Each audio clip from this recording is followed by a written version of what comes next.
Olá, sejam bem-vindos, sejam bem-vindas. Milton Nascimento, na sua música Maria, Maria, trouxe o perfil das Marias que vivem, que ocupam lugar nesse mundo.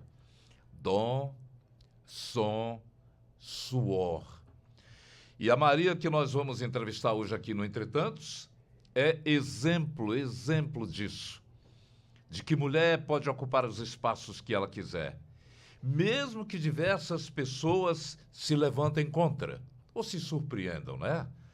Maria Luísa Fontinelli escolheu ocupar o espaço da política em um tempo que mulheres, caso escolhessem outra profissão, a que não fosse dona de casa, sofriam preconceito. Incrível.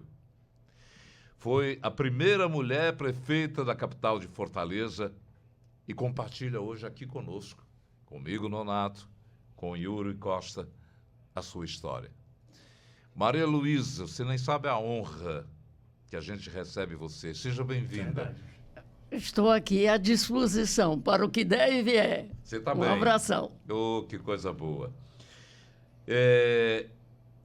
Como é que a política entrou na sua vida? Eu já vou dar um salto, antes de falar da infância, eu já quero saber, você já foi na infância que você já teve a noção de que o seu caminho, a sua estrada era por aqui? Talvez sim, porque a minha avó materna era indígena e ela abrigava todos aqueles que passavam pela nossa fazenda. Uhum. E eu aprendi com ela a não temer nada.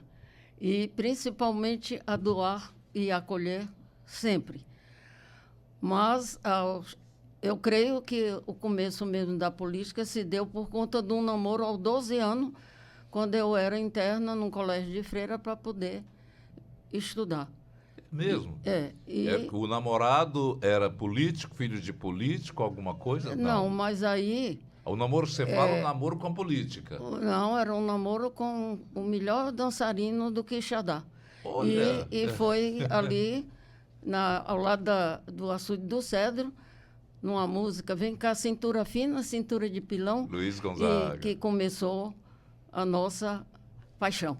E então as freiras denunciaram o meu pai e era pecado beijar, era pecado dançar, era pecado abraçar.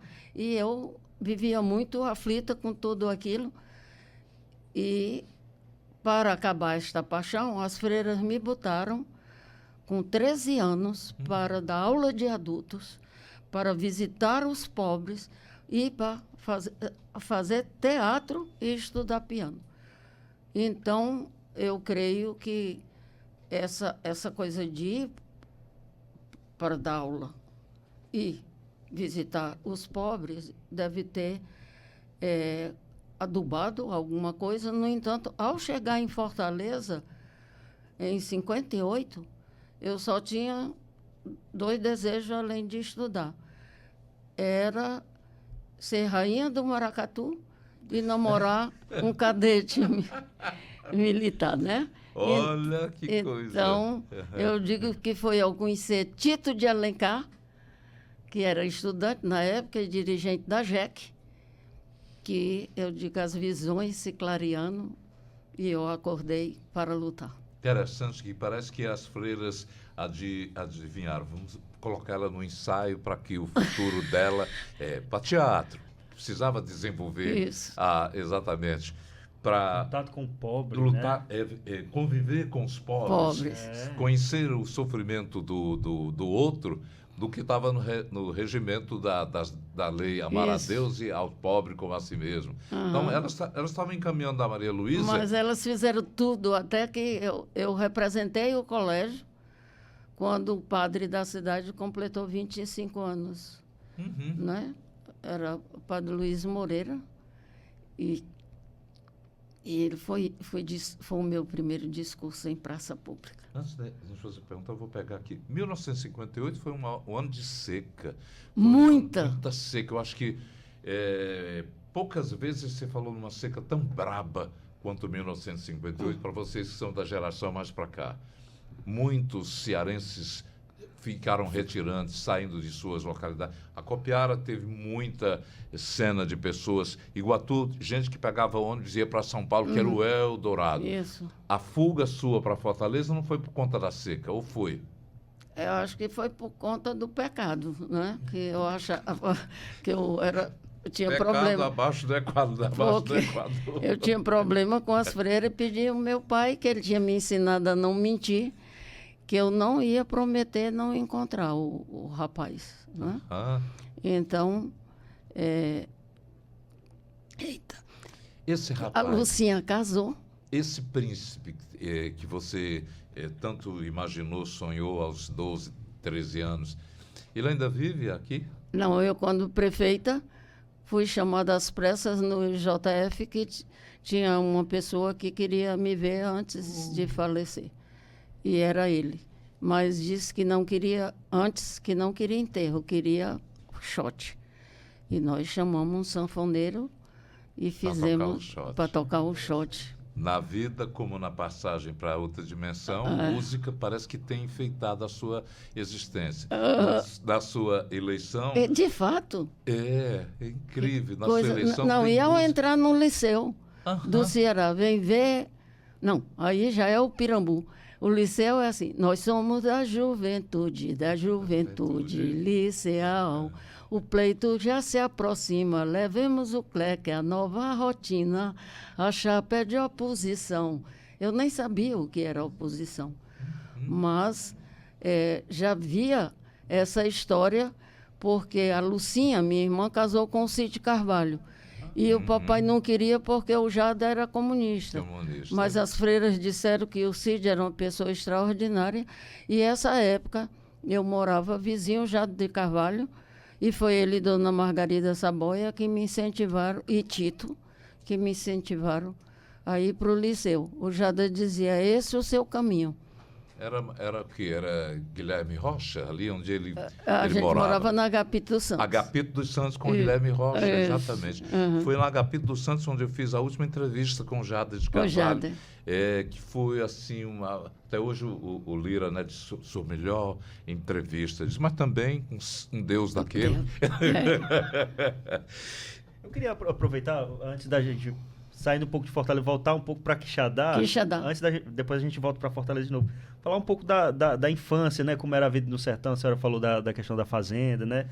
Como era a vida e o que a senhora aprendeu dessa fase, né? Que levou também para a vida adulta. Como meu pai era autoritário e os mais velhos eram homens, e tinha uma irmã mais velha que fazia o papel de nossa mãe, mas o que me entusiasmava era a minha avó, que era muito danada, bem pequenininha, Dona Mariquinha, e uma menina negra, que também era muito danada, e eu convidei para a gente se juntar para ser mais danada do que os meninos.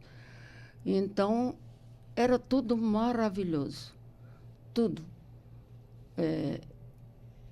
Inclusive, vou dar um pulo para cá.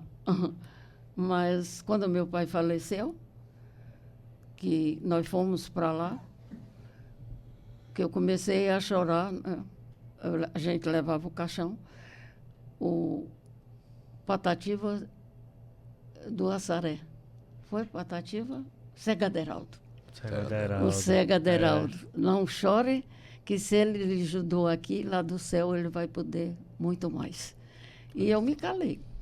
Então, é toda uma experiência de vida assim, linda, maravilhosa, e de lá eu conheci, fora de Quixadá, eu conheci Canindé, porque minha mãe foi pagar uma promessa, que eu tive um problema de garganta, que não mexia a cabeça, e conheci, dando um salto, conheci... nós saímos do Quixadá de trem para ir para o Recife, que era uma coisa maravilhosa que existia. Fazer baldeação. Não, foi parando lá, no Recife, para uma visita, alguma coisa muito especial. Nós, do colégio, fomos conhecer lá. Então, era assim, coisas muito especial. É interessante como também de lá outra música. Pois não. Dom Paulo II nos deu dom de graça. Quem fez essa música foi um padre que estava conosco em Quixadá, Padre Gotardo Santiago. Padre Gotardo. O envolvimento dela com a cultura feminista, as mulheres que estavam ao seu lado eram mulheres fortes. Pois é. Era? Não, a minha mãe levou a que eu não quisesse ser mãe. Mas tive essa filha maravilhosa que, ai de mim, hoje, se não tivesse a melhor filha do mundo, que é a Andréa, né? É a presença, o despertar da presença da mulher forte, da avó, da mãe, das pessoas com as quais... A mãe era só coração. Coração. Não era só coração e... Nunca vi tal paixão pela dança. Num salão. Eu não sei porque você não terminou cantora. Pois é, quase que assim. A voz bonita. Quando a Lucinha, minha irmã, que é casada com o Cid Carvalho, que eu segui sempre porque ela era quem desobedecia o meu pai. Então tinha essa mulher danadíssima, não é? Também na minha vida. E as freiras. A irmã Rosalina era terrível. Então, nessa época, eu quero dizer que aprendi muita coisa importante. Mesmo com o rigor aplicado por elas, mas certificando que aquilo também era para modelar a sua personalidade. Quando eu encontrei o Frei Tito, o ensinamento era ser sal da terra em todo lugar. Então, em 62, onde é que estava Maria? Estudante de serviço social e, além disso, a Maria estava na Marcha do Pirambu. Vem ver ao Fortaleza o Pirambu marchar. Temos direito que ninguém pode negar. Aí disse para o meu pai que não era mais a favor da propriedade privada. Meu pai era latifundiário, né? Que eu não era mais a favor da propriedade. E a reação dele? Tranquilo. Ele ensinava que ninguém podia mentir e que eu seguia o que dizia a encíclica, que sobre toda propriedade privada pesa uma hipoteca social. Então, vamos ocupar a terra, mas é mais na frente, né? Agora não. Eu queria aproveitar, justamente falando dessa Nonato falou molde, né, político, né? No próprio Liceu são os primeiros contatos, né, com os movimentos sociais, movimentos católicos, né? E com pessoas que depois tiveram um grande desempenho em outras atividades, como é o caso do pai da Andréa, com quem eu primeiro namorei, o tal militar, depois o pai da Andréa, que fez uma pesquisa em Fortaleza, era estudante de economia, que fez uma pesquisa em Fortaleza sobre a desigualdade social na área de favelas e convidou as alunas de serviço social para serem pesquisadoras. E eu estava lá e conheci quem? Agamenon, Barros Pinho, Valton Miranda, então Chico Farias, essas figuras assim emblemáticas. Sem figuras dúvida. realmente. Aí você vendo nomes assim da política, né, para hoje, né, como a política se transformou, né, mais para o bem, mais para o mal.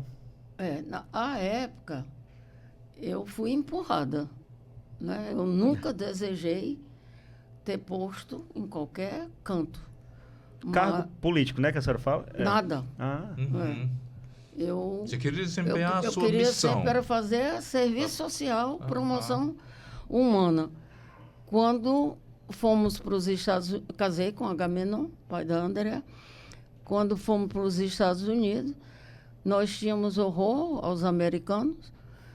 E quando a Andréa nasceu, eu fiquei apavorada de entregar a Andréa para eu fiz fazendo mestrado, entregar a Andréa para as americanas cuidarem.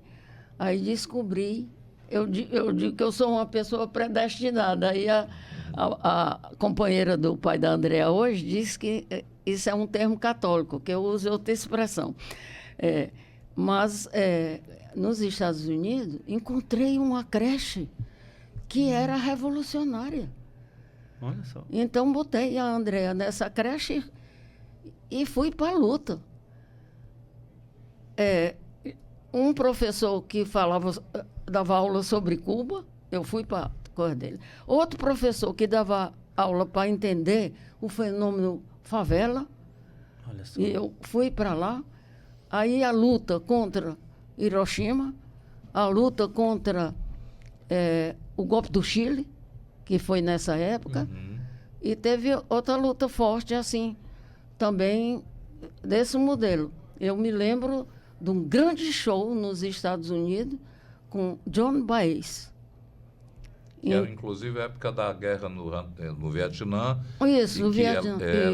Que ela fez um grande show. Um grande show. Pedindo o fim da guerra, a volta dos meninos, a volta dos meninos para casa. Então... Você estava lá. Eu estava lá, quer dizer, uma emoção fortíssima. E ao chegar aqui, recebi lá a notícia que Rosa tinha sido presa. Por um jornal que me enviaram daqui para lá. Então, eu fiquei naquela coisa de como voltar para o Ceará. O avô da Andréa ficou muito mal e não queria morrer sem ver a Andréa. E vim para cá. Vim para cá. Não é predestinado uma pessoa dessa. Vim para cá e aqui chegando, recebi uma carta da Terezinha Zerbini pedindo para procurar os familiares de presos políticos para criar o movimento feminino pela anistia. E criamos o 3º núcleo da anistia aqui, que eu digo que nós deixamos de ser simplesmente mulheres e passamos a ser guerreiras. Aí me empurraram para ser deputada por causa da luta da anistia. Foi nessa época que aconteceram os movimentos católicos? Também? Sim, da Teologia da Libertação. Da Teologia da Libertação. As comunidades eclesiais de base. Que teve um movimento lá... No Dom Fragoso, foi muito forte. No Dom Fragoso, muito forte em Crateús. Ocupamos a prefeitura e eu disse, olha, vem a polícia para botar para fora. Não vão me botar porque eu sou deputada, mas vão botar vocês. Ela disse, eu lá tenho medo desse samango, não tenho medo do meu marido, que é o pai dos meninos e o homem que eu amo, vou para as comunidades. Aí... chegou a polícia para tirar o pessoal, mas foi uma luta muito... Teve um movimento que você e a Rosa estiveram na Avenida José Bastos, uma ocupação, ainda me lembro, uma ocupação que vocês... Não, quando eles ocuparam, foi incentivados por um cara que foi deputado e não foi eleito, na mesma época que eu. Aí eu assumi. Quando eleita deputada, assumi a favela Zé Bastos. Zé Bastos. E nós juntamos... Quando deputada, nós criamos a União das Mulheres e a União das Comunidades, então a Rosa era da União das Mulheres e a Célia Zanetti da União das Comunidades. E nós fomos para esse apoio à luta da favela Zé Bastos. 2 nomes importantes citados aqui, da Rosa e da Célia, que conviveram com ela na luta para revelar cada vez mais a importância do movimento social, principalmente o movimento nas favelas. E porque na época só falava na questão operária. E operária que é de nosso papel como mulheres. Então, nós marcamos a história aqui, inclusive com mulheres, também com mulheres operárias. No caso, as companheiras da Castanha, elas não queriam ser chamadas castanheiras. Eu estava aqui já para falar das castanheiras, que eu já estava, era menino de redação, trabalhando, fazendo coisa, e estive no movimento, e Maria Luísa e a menina estiveram à frente desse movimento. Né? E aí, fantástico. E aí disseram ao dono da fábrica Fontinelli, não dá para o senhor chamar a sua parenta para ela acabar com essa greve. Aí ele disse assim, vai ver quem é que está lá com as grevistas, se ela não está ali. Não, mas não dá pelo menos para negociar com ela. Aí eu fui negociar. Mas era uma grande mulher que depois acho que foi atingida quando estava fazendo pesquisa.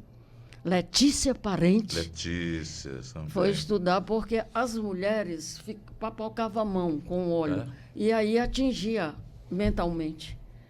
Então, ela começou a se dedicar muito a essa pesquisa e daí ela teve câncer. Eu tenho a impressão que foi a partir dessa questão. Vou sair lá das Castanheiras da Zé Walter e do Zé Walter, não, da Zé Bastos, né? Zé Bastos. E a Marcha do Pirambu foi um movimento realmente... marco, né? Marco histórico, Quem escreve muito bem sobre isso foi o Jader de Carvalho. Quem escreveu, né? No livro Aldeota. E recentemente foi lançado o livro. E me chamaram para eu ir. E eu comecei a ficar agoniada, porque o povo só falava da Aldeota. E estava lá no livro a favela, a Marcha do Pirambu. Não é? Aí eu levantei a mão e o cara me chamou para subir. Eu disse, não, meu filho, me deixa aqui mesmo que eu não trepo mais, não. Aí caiu todo mundo da risada lá no auditório, porque marcou história, não só no Ceará, mas na América Latina como um todo, a referência era a luta da favela Zé Baixo. O movimento, inclusive, né, a senhora falou do fenômeno favela, né? O que aparenta é que até hoje os governos, o poder público, tentam entender esse fenômeno favela e o morador da favela, né? As vivências, os anseios. Né? Políticas públicas, né? Ainda são pessoas mal assistidas, né? Muito. Mas hoje nós temos um agravamento de tudo que a gente viveu desse período da modernidade para cá, para não falar do passado, que eu já nasci na modernidade, não é? Então, uma forma do sistema sobreviver é criando mão de obra barata que está na favela.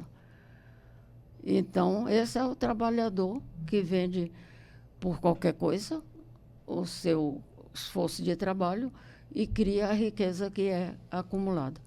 Então, nessa época que eu fui prefeita da cidade, sabe quantas ocupações de terra nós tínhamos realizado no período em que eu fui deputada?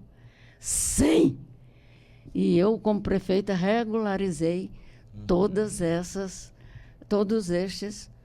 locais. E um deles era do Cid Carvalho. Aí o Robério, meu sobrinho, quando o Cláudio Pereira garantiu o carnaval sem ter dinheiro, sem nada, né? E de lá para cá, o meu sobrinho disse mesmo assim, tinham tirado a bolsa de estudo de um sobrinho meu, porque disse que se era meu irmão, não precisava o filho ter bolsa de estudo. Mas o pai era um simples funcionário e tinha necessidade. Aí ocuparam o terreno do Cid. E eu desapropriei. E teve outro lance assim, né? Então, ele disse assim, se a tia mandar preservativo para cá, não use, que com certeza está furado. E a minha mãe disse que a única vantagem de ser mãe de uma deputada era ter visto o Papa de perto, porque também não tinha nada. Maria Luísa, você conviveu numa era em que, da sua militância, existia a ditadura militar no Brasil. Hoje a gente está vivendo um período também onde... há um agravamento. Um agravamento disso, não é? Como é que você vê o país de hoje nesse momento? Nonato, eu sou vítima desse agravamento, porque não só o meu corpo, minha mente, meu coração, sofrem muito com essa situação que eu comecei a me envolver desde jovem, mas também o fato de você ver aumento exorbitante da desigualdade e o aselvajamento do machismo. É impossível aceitar tanta gravidade e essa coisa que hoje não é só o genocídio em Gaza. Você está vendo a violência se implantando em todo canto e lugar. E quando eu fui deputada federal, eu abandonei a política porque começamos a ler muita coisa e alguém escreveu democracia que é arapuca. Elege-se um presidente como vende-se um detergente. E a relação com o apoio, sabe de quem?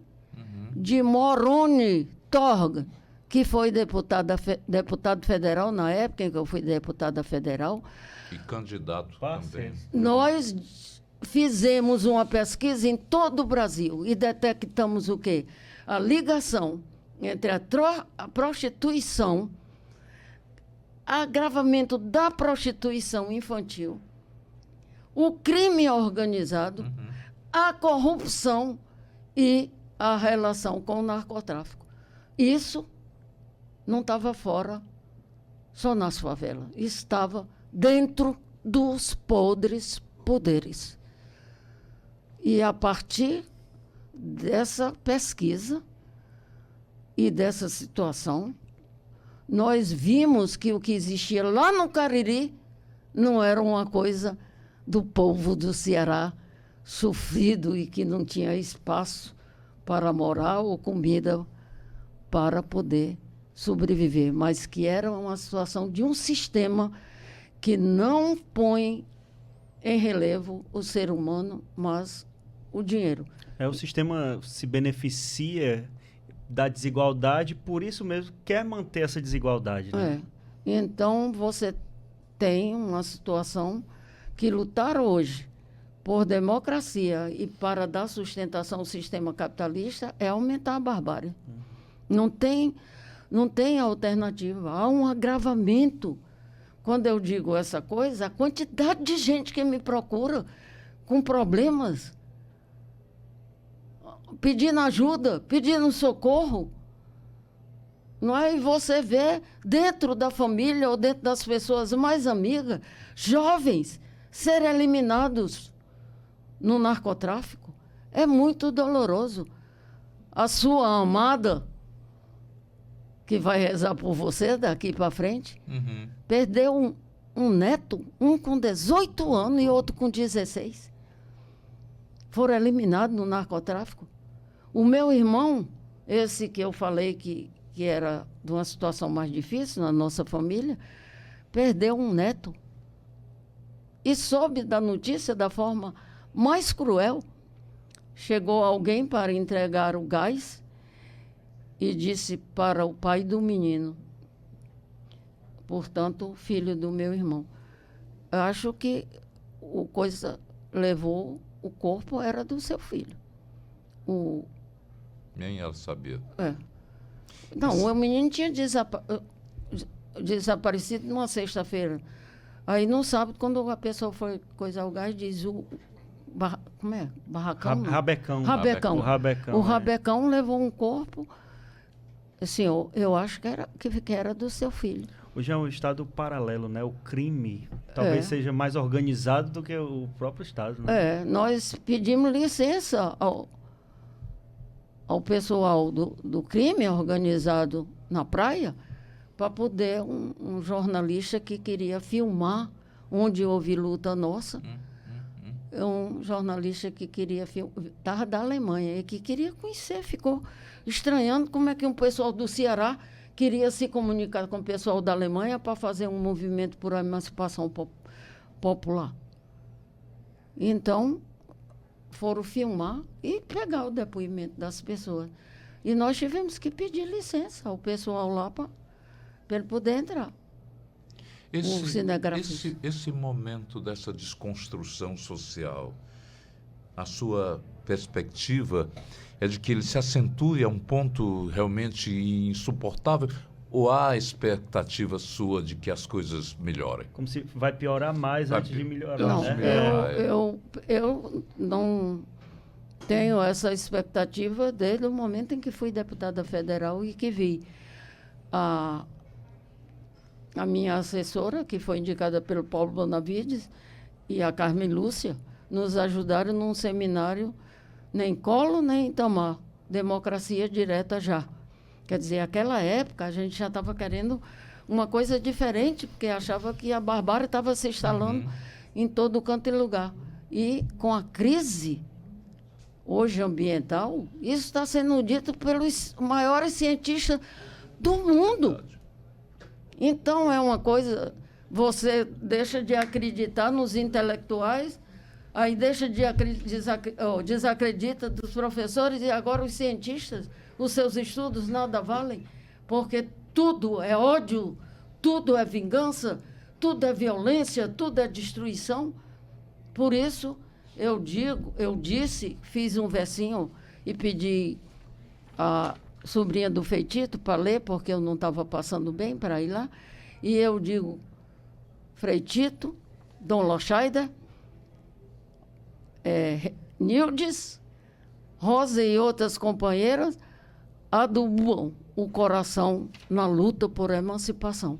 Quer dizer, se não houver uma alternativa que a gente saia dessa submissão odiosa, um sistema que a gente diz que é um horror, destrói a vida, a natureza e o amor.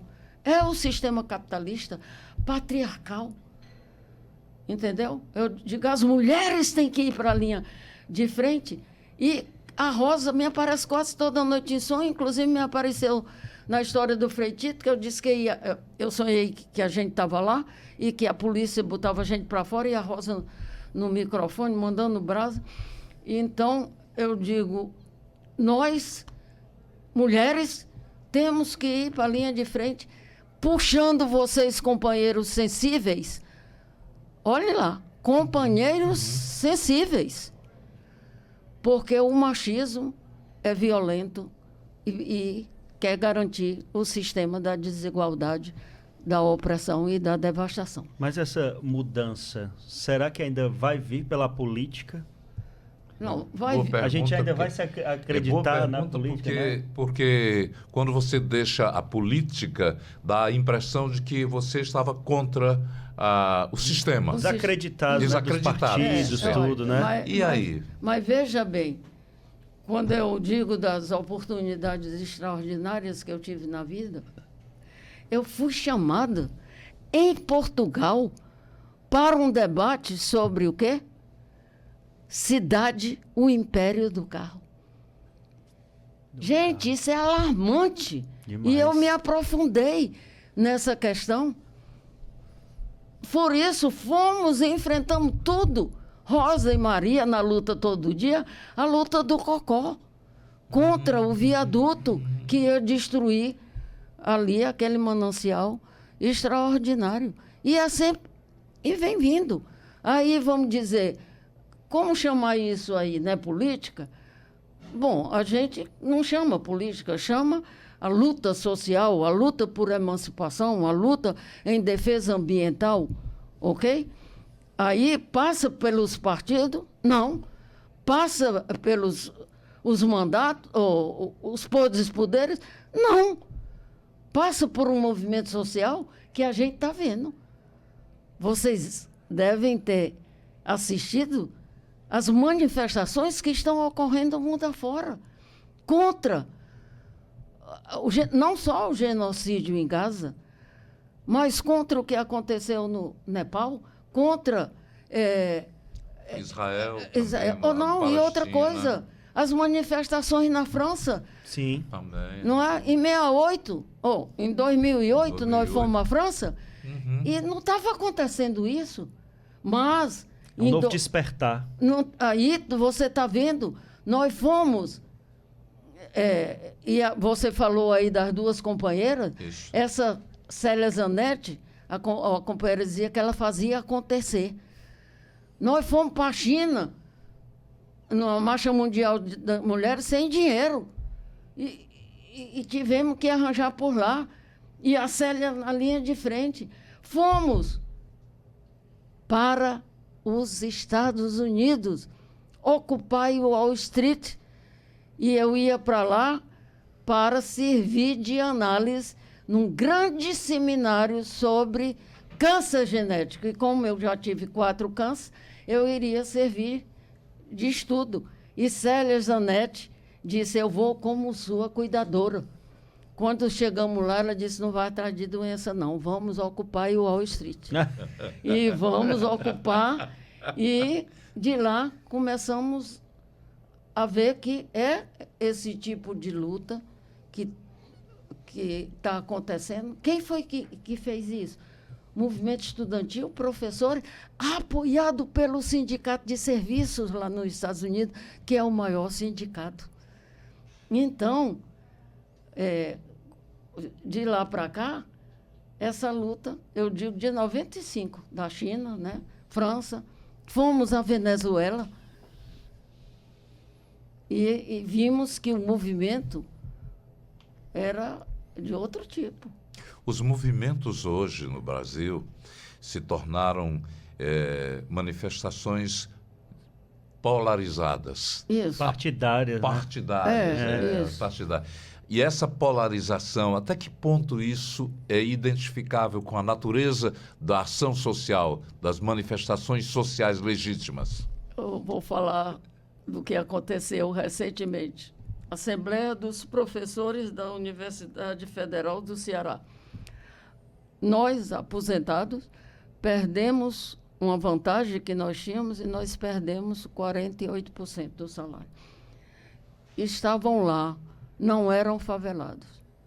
Professores aposentados a chorar, a clamar, a desesperar e, de repente, o confronto entre bolsonaristas e petistas. E eu me meti... Sempre aparece, né? Incrível. E eu me meti no meio daquela história. Eu digo, gente, tem que ser contra esse sistema. Está aí o que é que ele está fazendo com a gente. Nós somos material descartável. E hoje, quem é que não é material descartável? Os trabalhadores sendo substituídos pelo alto avanço tecnológico, pelos robôs, e mais e mais. Então, eu digo, se vocês quiserem, eu conheci a ministra Carmen Lúcia e outras pessoas que estão no poder. Se a filha deixar, eu posso ir para Brasília para lutar. Aí, um bolsonarista disse, a Carmen Lúcia não é mais a mesma. Aí a pessoa que estava dirigindo os trabalhos disse, o professor, vou dizer o nome do professor, o parente não é mais o mesmo, porque o parente agora não é mais petista. Então, essa polarização, ela é extremamente danosa. Porque o que é que ela alimenta? É o ódio. E aí? E aí? Quem é que vota a favor da corrupção no parlamento que pode ser contra o PCC, narcotráfico e diabo 4? Então, é uma situação de extrema gravidade e eu digo, eu vim hoje para cá no Nato para pegar um pouco da sua energia, aquela energia que a Esmeralda falou, né? Por falar em Esmeralda, deixa eu dizer o último depoimento. Fui homenageada na Assembleia, aí eu disse, mas essa homenagem eu tenho que dividir aqui com a Esmeralda, que durante vários anos cuidou de mim, cuidou da minha filha, cuidou da minha casa e dos meus namorados. Aí ela achou ótimo e se sentiu bastante homenageada. Eu queria só falar dessa questão da polarização, né? Impede até o debate, o diálogo, isso, né? O diálogo, entre as partes. O diálogo. Talvez antigamente, dizendo antigamente assim, né? A senhora até chegou a falar que conversava com o pessoal da oposição, conversava com pessoas de outro viés ideológico. O Vigílio, quando eu era deputado dele, governador, foi que me mandou me avisar que eu fechasse a bolsa, que ia botar maconha para me incriminar. E eu era adversária. E tínhamos possibilidade de diálogo, inclusive com o Biratã, que era o líder, o Biratã Guiar, que era o líder dele. E há um dado super interessante, o deputado, o Lúcio Alcântara, prefeito, e a Andréa estava doente, eu fui para a audiência levando a Andréa. Quando saí da audiência, a Andréa disse, mãe, como é que tu fala mal de um homem tão bom? Aí eu disse, filha, eu não falo mal do homem, não, eu falo mal do prefeito, mas ela era pequena para poder entender o respeito à pessoa, embora denunciando as irregularidades ou as divergências. Como ter ódio ao Tasso só porque ele tinha um projeto diferente do meu? Não tinha ódio ao Tasso. Achava que era injusto ele não cuidar da cidade. Eu não tinha culpa de ser a quinta cidade a quinta capital mais mal servida de esgoto do mundo, era Fortaleza. Mas, por isso eu ia odiar o Tasso? Não. Hoje está muito diferente, né? Hoje está o debate impossível, né, entre os dois lados. Chega o momento que você, então, decide até mesmo uma campanha de não votar. Isso. Me lembro da crítica radical, emblematicamente colocou isso nas ruas. Hoje, você continua com essa mesma tese de que não é o voto que vai realmente recuperar a cidadania? Está definitivamente explicado. Não precisa ir muito longe, basta ver a realidade. E teoria hoje, você tem um monte de pensadores que se apropriaram da análise do Roberto Cortes, alemão, e da sua esposa, que analisou essa relação do homem e mulher. Né? Analisou muito bem, porque mulheres não são para trabalhar, são para da casa cuidar, né? Eu faço esse rima. A nossa Maria Luísa Fontenelle, enquanto você estava tomando água aí, aí eu não queria interromper, não, mas é fulgurante a passagem dela por todos esses elos que ligam à questão da concidadania. Sim. Do cidadão, de conviver a cidadania do outro. Também não uso a expressão cidadão, porque foi uma forma de dizer que a sociedade não era desigual. Não era Todos são cidadãos. E não é verdade. Volto para o Cariri de novo. Pronto. É tão doloroso ver como a justiça não prende o bandido, o assassino de mulheres. Então, leis, Estado,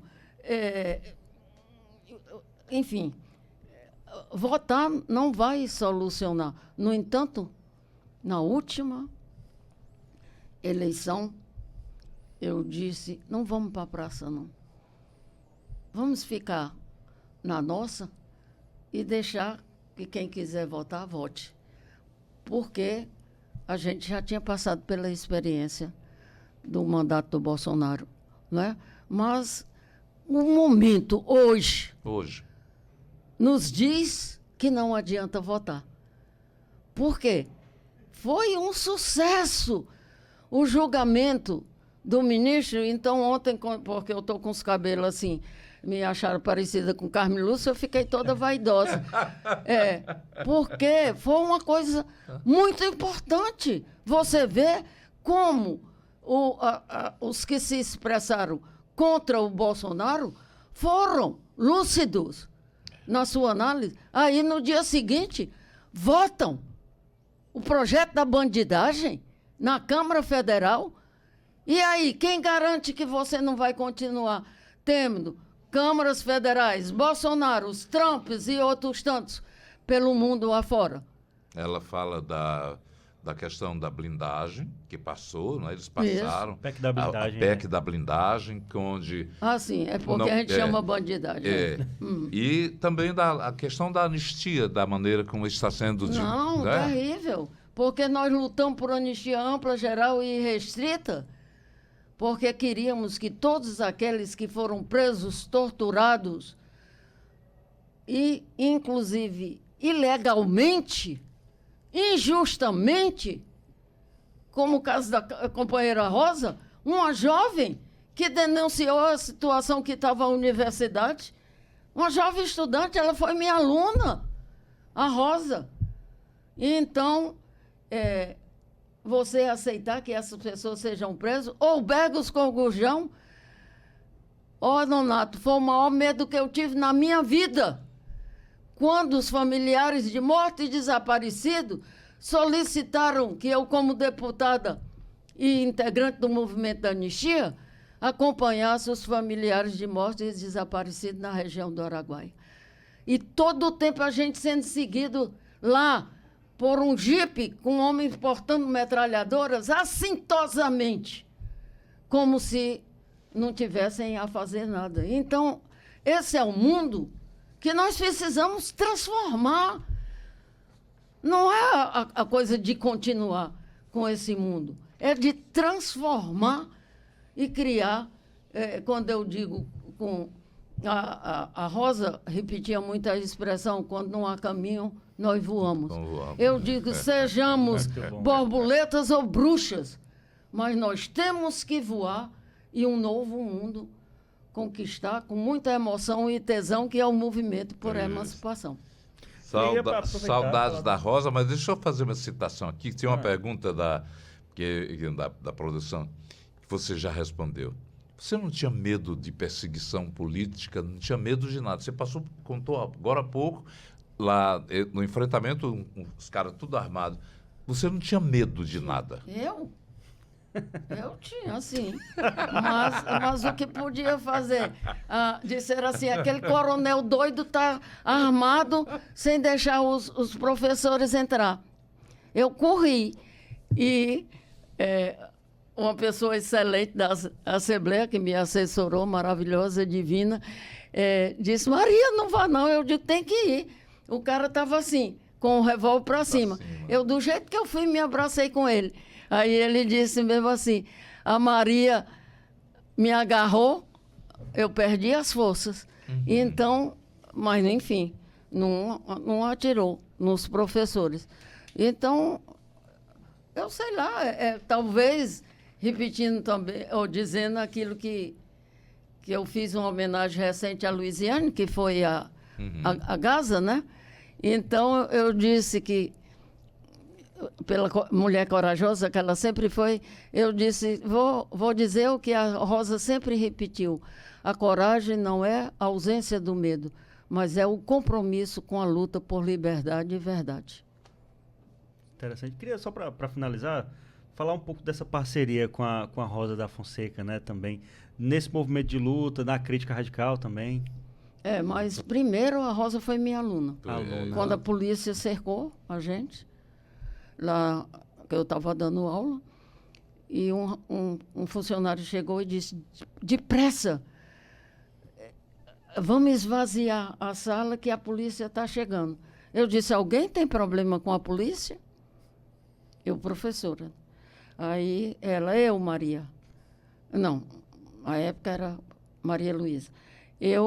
Maria Luísa, eu digo, por quê? Ela disse, estou cheia de panfleto. Eu digo, pois distribua depressa com a turma toda, pode ser? Então, também, quando meu pai faleceu, onde nós fomos aconchegados, foi na casa da família da Rosa, que era muito amiga. Foi sempre, todos nós éramos sempre muito, muito amigos. E a Cristina Fonseca ainda é hoje a companheira da Rosa, que conosco foi... Nós criamos a União das Mulheres, nós criamos o Comitê Democrático Operário e Popular, nós lutamos pelas diretas já. Então, foram muitas lutas. Fomos à China, fomos à Venezuela, fomos ao Pará, isso tudo por luta. E o momento áureo da Rosa foi quando, num Fórum Mundial, no Rio de Janeiro, ela foi a última pessoa a falar. Nós conseguimos empurrar para que ela fosse. E ela fez aquela defesa dos nossos propósitos e da nossa proposta. Você é uma mulher de construções invisíveis. Invisíveis. Não fale dos invisíveis. Não, eu vou dizer porque a luta toda que você trava não é visível para aqueles que não souberam, tiveram olhos para ver. Ah, sim. É. Uhum. Muitas vezes as pessoas não enxergam as ideias. Uma das pessoas que enxergou muito bem foi Dom Aloysio Lochaida. Posso garantir que ele falava sempre... E antes dele falecer, me fez uma cartinha linda. Minha boa e querida Maria, a luta por emancipação está nas bem-aventuranças. E claro, eu digo, se tem outro mundo, se tem céu, eu digo que isso é o meu passaporte para o céu. Na verdade, existe vida, sim. Eu tenho essa crença. E sei que as pessoas que trabalharam em busca da mansuetude, da pacificidade, do bem do outro, acima de tudo, do ideal de crescimento e de progresso, não uma coisa dividida para uns aqui e outros não tendo. Essa é a grande construção da alma humana, que a gente muitas vezes não se dá conta de que está sendo construída para nós, para a alma de cada um. E você é uma edificadora dessas obras todas. A luta, não vou esquecer Janete, não vou esquecer Rosa.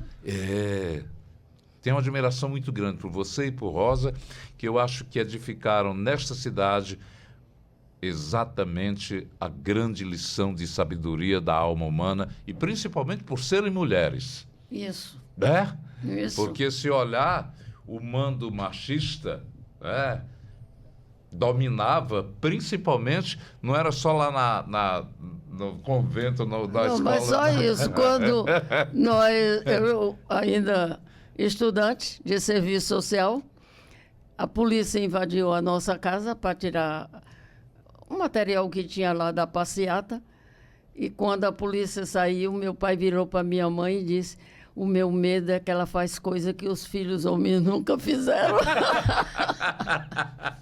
Portanto, ele faleceu enxergando as coisas. Pois são essas coisas que eu falava agora há pouco, exatamente, porque a Maria não é uma, são muitas Marias, como diz a canção do Milton Nascimento. E aquela, quando ela foi declarada eleita, essa música encheu os ares ali das avenidas onde se festejava exatamente a era Maria Luísa Fontinelli, a grande mulher que nos deu uma presença hoje aqui muito importante, dando mais lições de vida, como ela ainda vai dar muito a todos nós. Passou rápido demais, né? A gente agradece.